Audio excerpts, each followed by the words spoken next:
most of human history, we've lived alongside nature. Cities are only 6,000 years old, which I know is a long time, but in the span of history, it's only a short time. Who doesn't enjoy being beside the sea? So I think we all at some level do enjoy and benefit from and need nature.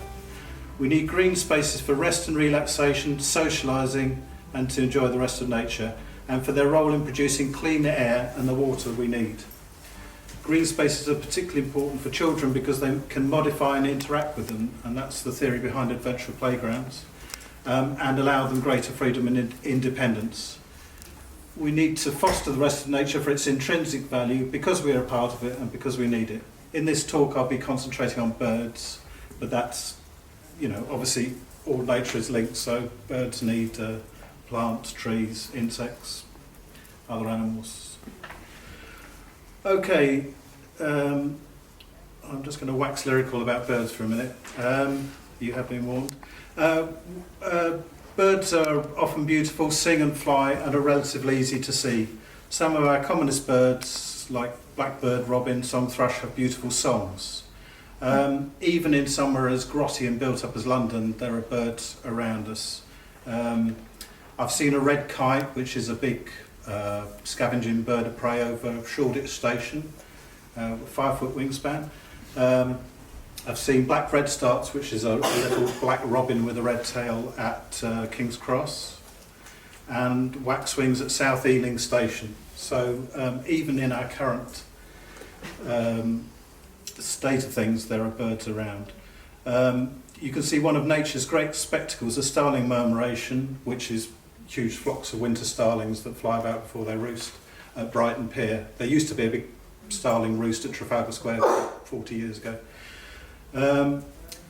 The greatest variety of birds is often found in the suburbs due to their diversity. Diverse environments are more stable and healthy. Between a quarter and a third of most urban regions worldwide are covered by trees and vegetation, which are the lungs of cities, providing oxygen and clean air. In 2008, for the first time in history, more people lived in cities globally than in the countryside, in quotes. Every year, 72 million people move to cities, and it's projected that by 2050, more than 2/3 of the world population will live in cities. So I think that makes it even more important that we sort cities out and make them green. Right, so what happens, what are the sort of processes that happen?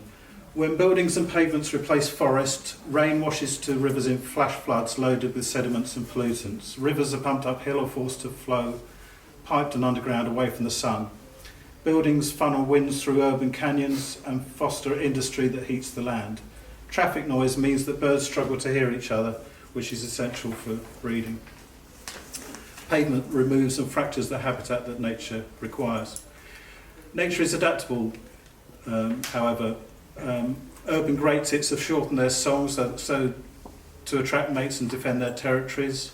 Cormorants, common terns and gull species have moved inland in response to the fishing out to the seas by capitalism. Gulls have figured out that if they paddle on the grass to mimic rain, oh my god, they'll attract worms to the surface. Okay.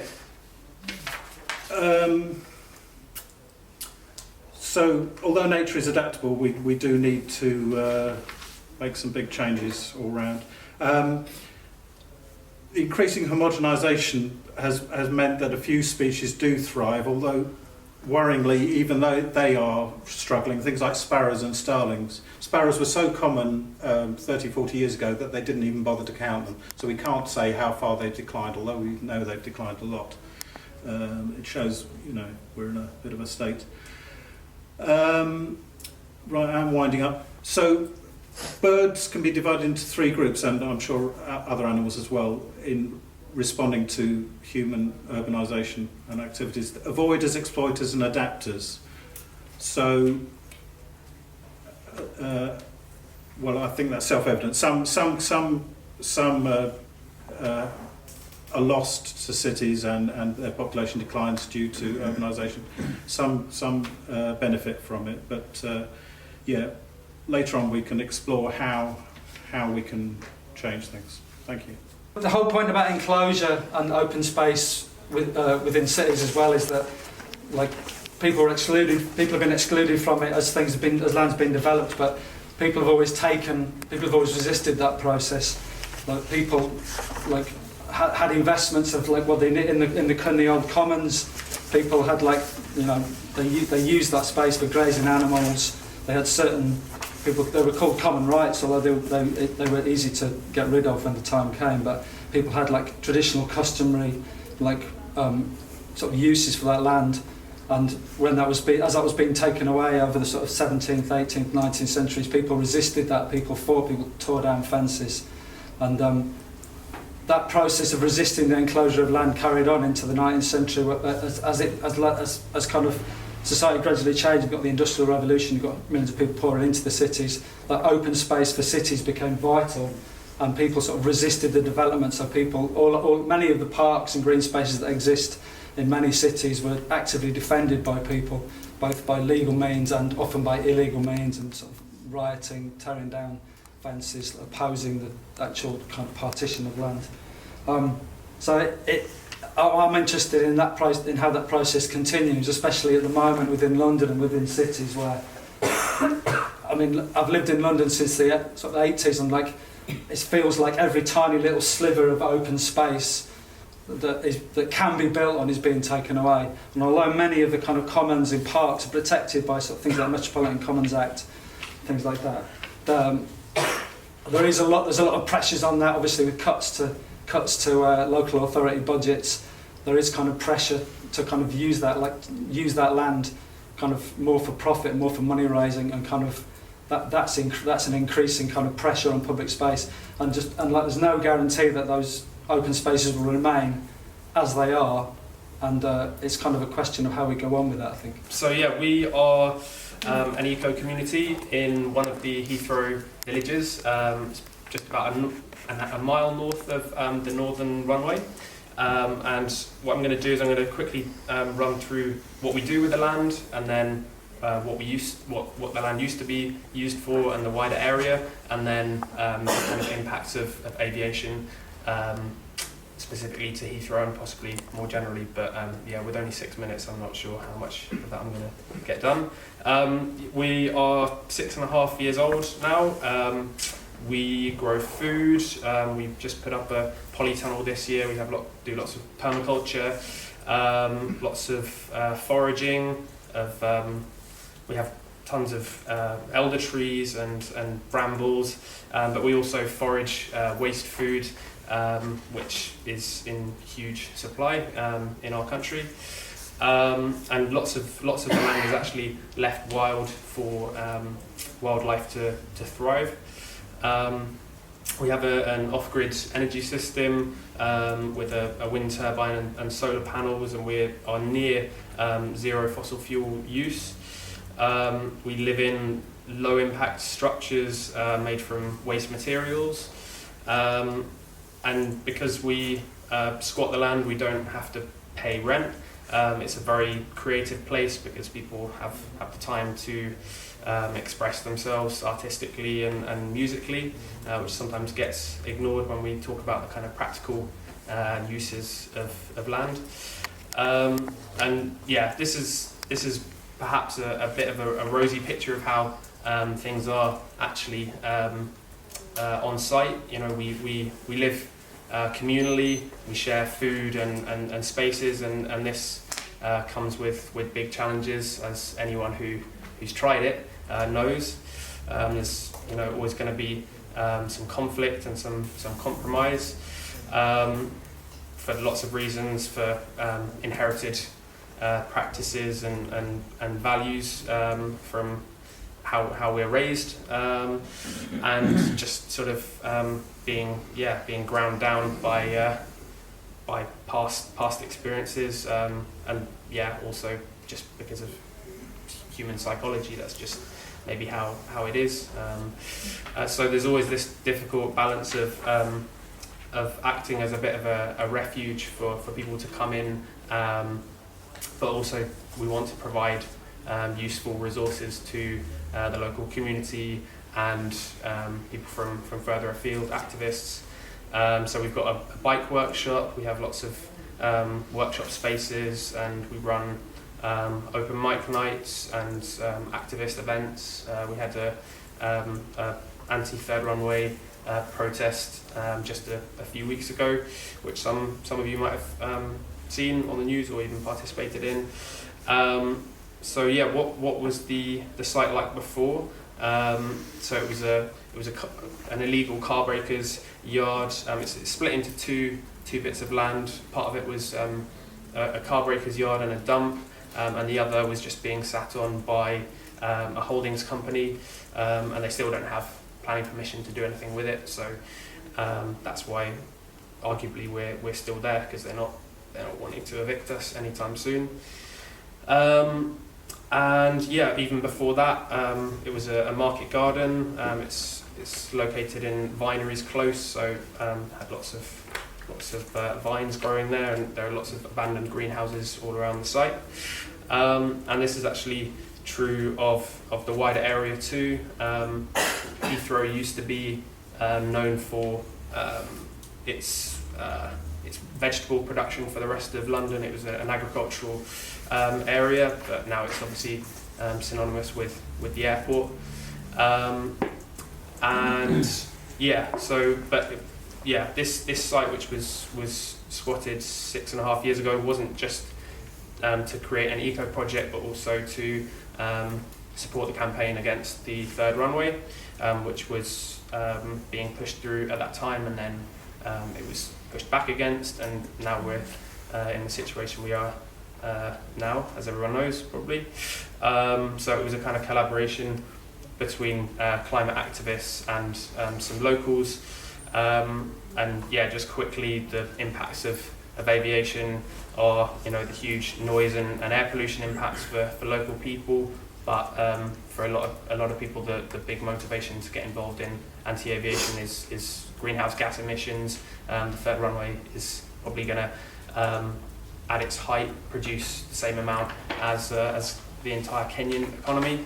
It's going to smash through our climate targets, and it's all being driven by binge flyers who fly too many times a year, and yeah, so it's really been tearing the local community apart, and properties have been bought up by the airport, and yeah, this is really just typical of airport expansion projects all around the world, which I can maybe talk about later. And then just one quick plug, there's a protest happening on the 19th, next Saturday, and I've got lots of flyers and posters for that, so if you want to take part in either arrestable or non-arrestable role, then yeah, get in touch. Awesome.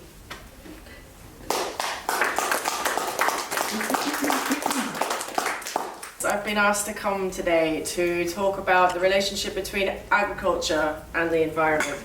And in the UK, we live in a country where if you go for a walk out of the city, you walk through agricultural land, what many people would not call nature in most of the world. That is our nature. In fact, 80% of this country, up to 80% of this country is covered in agricultural land.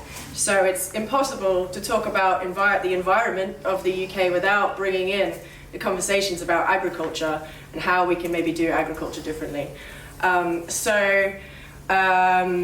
As the Landworkers Alliance, we're a member of an international union of small-scale producers around the world called La Via Campesina. Yay! Woo! So La Via Campesina, 250 million small farmers around the world, and these small farmers, peasants, land workers, collectively are dealing with a lot of the pressures that come up when, as a global community, we talk about the environment. So peasants being kicked off their land to build hydroelectric dams in Turkey, peasants being told that they can't farm to produce food for their family anymore because REDD+ schemes indicate that instead they should be planting trees. They get paid to plant these trees, and then they can't actually buy food for their family, and some of these schemes are actually really quite destructive. If a certain number of these trees die, they don't get any payment at all, and they've lost their resilience to be able to actually grow their own food. So while these conversations are really important on a global scale, the reality for the people, the peasants, the farmers, the people who produce 70% of the world's land, is a very different reality. So unionised as the Via Campesina, there's a strong movement for exploring ways that we can better protect our environment through land use in a way in which we are involved in it, we're engaged in it, we're actually the people growing the land, looking after the land, supporting biodiversity, which is good for food production, using practices which sequester carbon into the soil, which is good for the environment, all at the same time as producing our food. And it's something that we don't do very much here in the UK. In the UK, with 80% of our land dedicated to farming, the vast majority of that is losing carbon fast from the soil. It's tearing down trees. In fact, European policy for agriculture, the subsidies framework that provides most of the money, most farmers in this country aren't financially viable without the subsidies framework, and that exact subsidies framework indicated that you have to remove trees from the land in order to get those payments. If you've got trees on your land, you're not eligible for payments from the European agricultural subsidies. So we very actively and very quickly changed our land use in the UK away from a way that nourishes our greater environment, that supports our environment to flourish, supports biodiversity, and turned it into a fast dying landscape. We are in a situation right now where we can actually explore this, and as people who, I guess we're all here because we care about the environment, whether we see ourselves as part of it or whether it's a separate thing to us, we care about it quite deeply. And these conversations that we have around Brexit, around rewriting an entire agricultural policy, which is what we have to do now, gives us a huge opportunity to explore better how we can integrate systems that nourish and support fertile soils, that nourish and support biodiversity, that nourish and support people to be on the land and to grow this food themselves. That opportunity is there, and we need to take it. So as the Landworkers Alliance, this is something we're working really hard at. We're collaborating with the Green Party to develop a report on post-Brexit agricultural policy, and we're collaborating with loads of different NGOs. And as all of us here, I think it's important that we do get involved in some of these processes, join the organisations that are trying to do this work, and really start to make our voice heard, because the big agricultural powers in this country, the NFU, for example, and even DEFRA and the NFU have offices next door to each other. There's basically a revolving door of staff. So what the NFU want, which is the interest of big landowners, it is big food, big ag, what the NFU want, DEFRA will provide. Unless we can show that there's a critical mass of people that want something different, that want a different kind of land use, which is going to which is going to help hopefully address all of these problems of climate change, and the problems that we see all around us when we start to talk about the environment. So my name's Christine. I'm from the Radical Housing Network. So we're a London-based network of groups working on housing issues. So our members include Grow Heathrow, but also other squatting groups, private tenants groups, groups on estates who are fighting demolition, people who are working as sort of kind of support groups for people with housing issues, so kind of people working on all kinds of aspects of their housing crisis. And so I guess I just had a few kind of quick reflections on kind of the links between housing and the environment and other kind of land use pressures, some of which are probably quite obvious, but I'll say them anyway.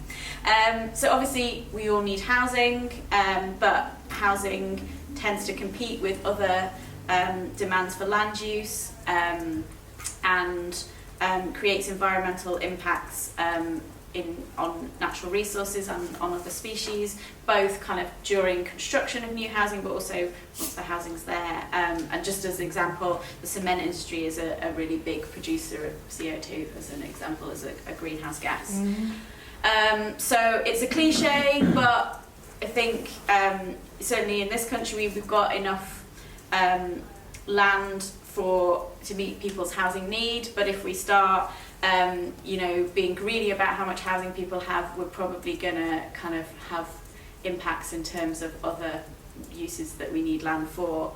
And I think it's worth, you know, the sort of dominant narrative around the housing crisis is all about, oh, we just need to build more housing, and to some extent that may be true, but it's also true that there's a lot of empty or underused housing, and you know, the government came with the bedroom tax, complaining about all these social housing tenants who've had all these spare rooms. Actually, if you look at the stats, the big place where there's under occupancy is homeowners, you know, so if anyone needs a bedroom tax, it's not social housing tenants. So that I think is useful kind of to keep in mind. And I think also thinking about the way that you know, developers and financiers and landlords have been seeking to kind of profiteer from people's housing needs, which we've seen kind of become more and more of an issue in recent years and decades, may actually make the environmental impact of housing worse. So an example is that the estate I live on, you know, huge chunks of the estate have been demolished when actually one block was refurbished really well, and so you're seeing, you know, actually housing that just needs to be, you know, properly maintained and renovated actually being completely razed to the ground, people being evicted and displaced in the process, often with, you know, really kind of severe social and sort of financial implications for them, that happening instead of actually just this process of renovation happening, which in many cases might be cheaper and more environmentally you know, desirable. And obviously we're seeing, you know, development all over London. Like if you're you know, up on Hampstead Heath or anywhere where you've got a view over London, there's cranes everywhere. So lots of this development is going on, and it's not about meeting people's needs, it's about people making as much money as possible from houses which are sold off to anyone who's got the money, regardless of whether they're actually anyone or they themselves are actually going to live in it. And I think also it's interesting to think about how green space can be used by developers to essentially whitewash their development. So again, going back to my own estate, where a lot of the existing housing has been demolished, and the developers are talking about, we're creating acres of new parkland, and it's like, yeah, but you've just built houses all over the existing parkland. It's, you know, you're just moving the parkland half a mile across the estate, and then you're claiming that it's new, and you're using this as a reason to convince us that it's all such a brilliant thing, without actually thinking about what impact it's having on the community and, you know, the quality of that green space and what might be destroyed in the process. So just an example. And I think that the last couple of points to make, obviously lots of people have to live in really poor housing. Anyone who's rented from a private landlord, unless you're completely loaded, will know how terrible the quality of private rented housing is in London. So often people are living in really badly insulated housing, which either means you just live in fuel poverty, you're cold, you can't, you know, keep your home warm enough, or it means you're basically, you know, pumping out CO2 to keep your house warm because all the heat's just going out the walls and the windows and the leaks around the doors and the roof. And there's groups like Fuel Poverty Action who've been doing some brilliant campaigning, kind of linking up the kind of issues of fuel poverty and poor housing. So people may have come across those guys. And I guess the last thing just to mention is gentrification is, you know, normal people being pushed out of areas where they've had communities for generations to, you know, miles away. I don't know if anyone saw, there was an amazing map made of the displacement of people who lived on the Haygate estate in Elephant and Castle, who'd been sent, you know, miles out of London as a result of the Haygate estate being demolished. And, you know, obviously this kind of thing leads to people having to travel long distances to get to work, to their kids to get to school, to access support networks. So I think that's another thing to kind of factor in when we're thinking about the environmental impact of housing. So I'm going to stop there. Thank you.